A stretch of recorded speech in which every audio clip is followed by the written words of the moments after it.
Finally Yadagirigutta temple దర్శనం అయితే చేసుకున్నాం. 10 సంవత్సరాలకి ఇప్పటికి చాలా డిఫరెన్స్ అయితే ఉందని మా మమ్మీ చెప్తుంది. అండ్ ఇప్పుడు బాగా రెనోవేట్ చేసి అంతా చాలా బాగా ఉంది. గుడి అయితే చాలా చాలా చాలా బాగుంది, నాకు చాలా బాగా నచ్చింది. ఇప్పుడు మనం వెళ్ళబోయే టెంపుల్ ఎక్కడికి పండు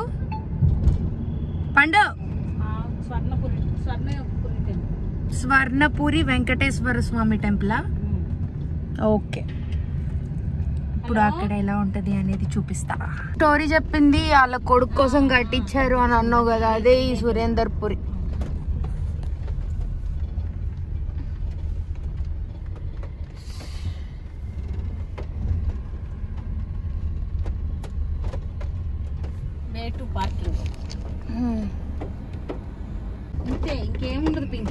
చెప్పావుగా మమ్మీ స్టోరీ ఆల్రెడీ.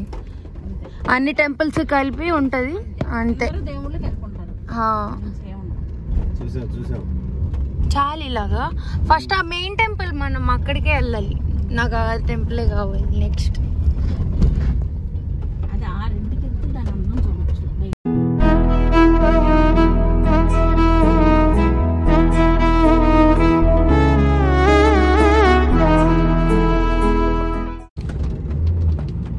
సడన్ గా క్లైమేట్ మారి వాన పడుతుంది, సో బాగుంది కదా.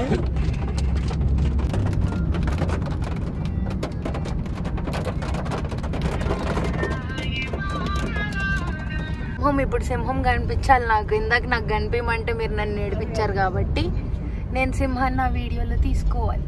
కనిపించింది, అది అంత ఎల్లోగా ఉంది లేకలే. Fully painted. స్వర్ణగిరి శ్రీ వెంకటేశ్వర స్వామి ఆలయానికి వెళ్ళబోతున్నాం.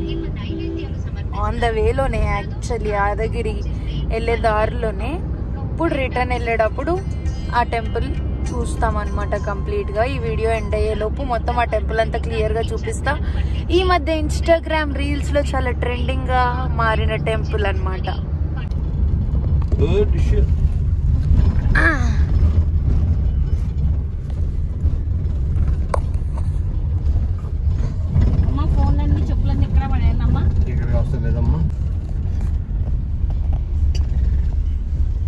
సో ఫైనల్లీ టెంపుల్ దగ్గరికి అయితే వచ్చేసాం. హైదరాబాద్ దగ్గరలో ఉన్న వాళ్ళు, ఇంకా యాదగిరిగుట్ట దగ్గరలో ఉన్న వాళ్ళు అయితే ఇంకా జల్దీ వచ్చి ఈ టెంపుల్ని అయితే విజిట్ చేయండి.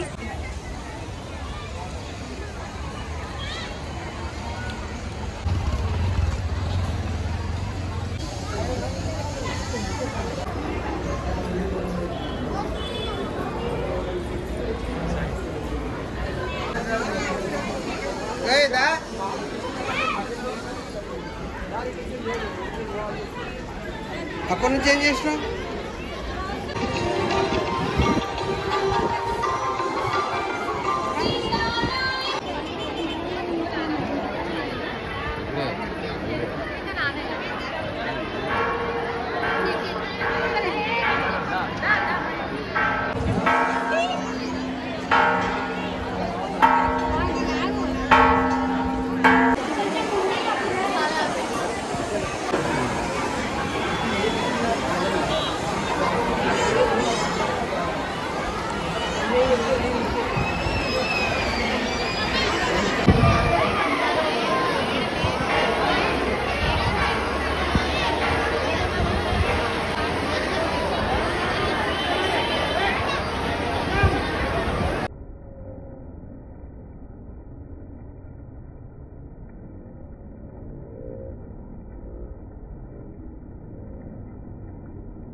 ఫైనలీ టెంపుల్ అయితే చూసేసాం. సో నెక్స్ట్ వ్లాగ్ రేపు కంటిన్యూ చేస్తా. Until then see you, tata, bye by.